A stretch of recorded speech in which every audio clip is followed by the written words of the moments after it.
Hello guys, and welcome to MX5 World Sim Series 2023 season, round 2 out of 10. And today we are driving around Silverstone National, and this is the legacy implementation of the track here in iRacing. So my expectations for the race weren't too high. I was the last guy who qualified at the first split, and only with a 100 of a second margin, so it was very close that I didn't end up to the second split, but here I am. And this track hasn't been too good to me previous seasons in Sunday Drivers' Cup either, so I approached this race with the mentality that I will take everything that there is to take, and I'll just see what happens. And as you may already guessed from the thumbnail title, that was a little bit confusing at the start, so instead of having 25 minutes practice, we were only having 5 minutes practice, and after that 3 laps qualifying. And when I joined the session, when I saw that there's only 5 minutes practice, I realized straight away that this may be my chance to get a decent starting position, as this may cause some issues for some guys. Maybe they are not prepared, maybe they will miss their qualifying completely. And of course that's not something I really want to see, but it is what it is, and I was just trying to make the best out of this situation. And during the qualifying I did actually my fastest lap around here with these conditions and with this setup, which was 1 minute 6 seconds, 6.2 seconds, which only gave me like 22nd position after all. So the competition is very high. But I was still very satisfied with my qualifying lap. And as we start the race, I think a lot of guys were a little bit confused, like if these results will count or if we will have another race with proper setup. But at least I approached this race with a thought in my head that this result may stick, and I just tried to make the best out of it. If we will have another race, then it don't change too much for me. I will race the same way anyway, whether it is a practice race or real race. But anyway, we're about to go green, and I missed the start completely. I left too much room up front, so as we are going to first corner, I think I'll lose 2 positions already. Yeah, I brake way too early as well. So there goes a couple cars from the inside, and now as we are approaching this maggots, if I'm not mistaken, I got a little tap from behind and then contact from the side, and that was quite disastrous for me actually. So that was one contact, and now a second one get pushed off the track there to the left side, and there goes basically everybody there alongside me. So that much for a good qualifying, but at least my car was in a good condition and I was able to continue the race. So now just have to fight my way back. There was one crash there, this Spirit 14 car taking a very weird line through the crash there, but luckily didn't hit anybody there, and that was the first lap. So you have a very short track, and it's actually one of the key points of the race to stay between the white lines and not become a backmarker. If you become a backmarker, it's very difficult to let cars go by and maintain a good speed. And that's also it's always a little bit difficult with this many cars on the track with this short layout. They've just said on the street. I also adds a new factor almost to the race. And this is now starting lap 4, and the race was starting to settle a little bit, and I found myself fighting with these 2 cars in front and this one car behind me also catching us. So these 2 cars going side by side here, that will give me an opportunity to get inside here, and I think this is where I make a move. This car alongside me, So very tight line to this right-hander. There's also one bump, like this little bump inside, very easy to unsettle the car and spin around completely.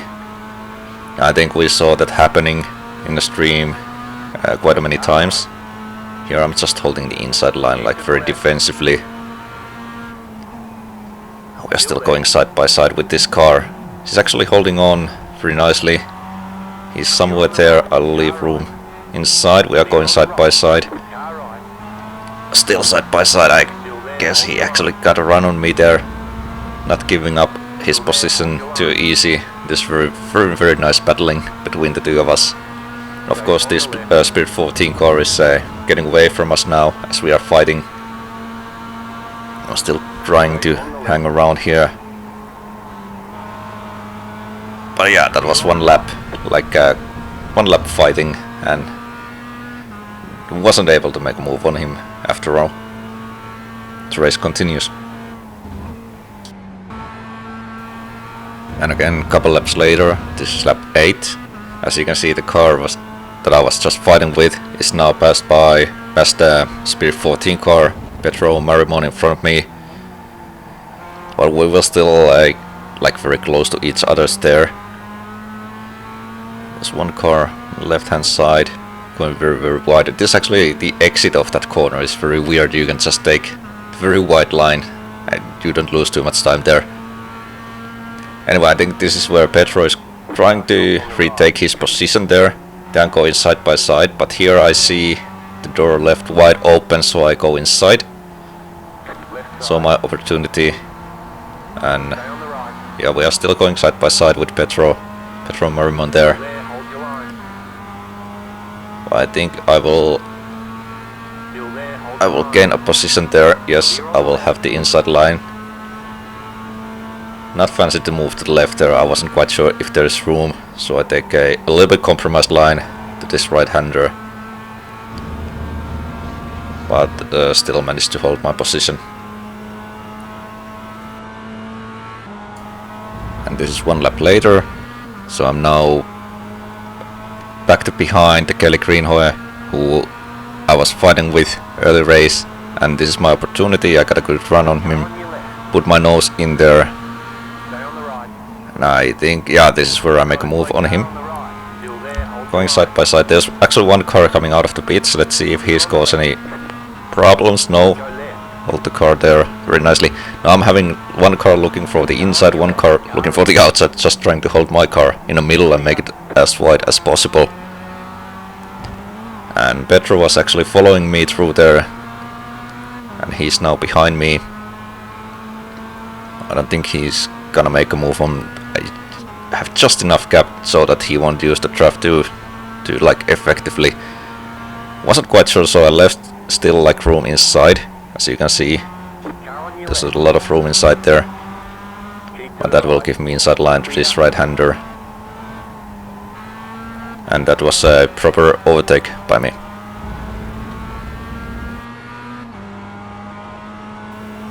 Couple laps later, the fight between these guys continues. It's Kelly behind me, and I was a little bit unfortunate here as we're coming out of this maggots. There's one car rejoining. I wasn't quite sure where he's going, so I have to steer very aggressively to the right. Lost a little bit of time there.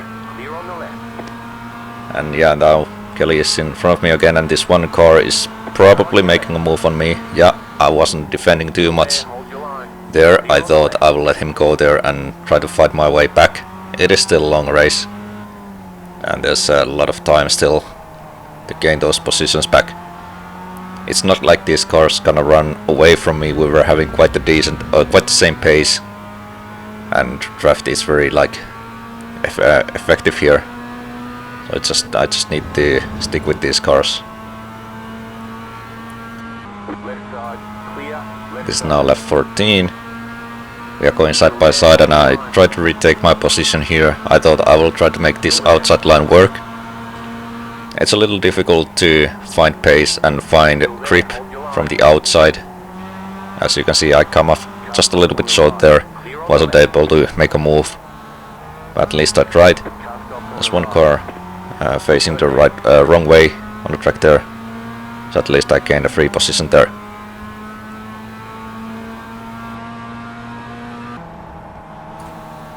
Started lap 16 and I got this car number 10 all over me there. And he was there for a couple laps. I was feeling the pressure quite a lot there. As you can see, I'm trying to like hold my car in the middle. Realized he's not going to make a move on me, so I moved back to the racing line. But now I overshot the corner, missed the apex, and I realized this is position lost. There he goes, so I lost the position there.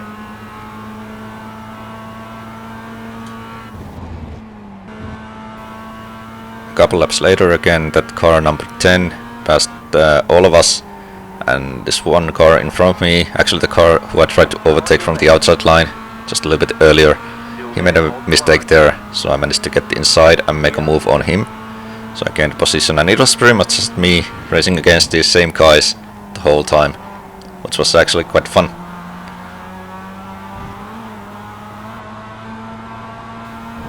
And this is now lap 20, and it is my time to make a mistake.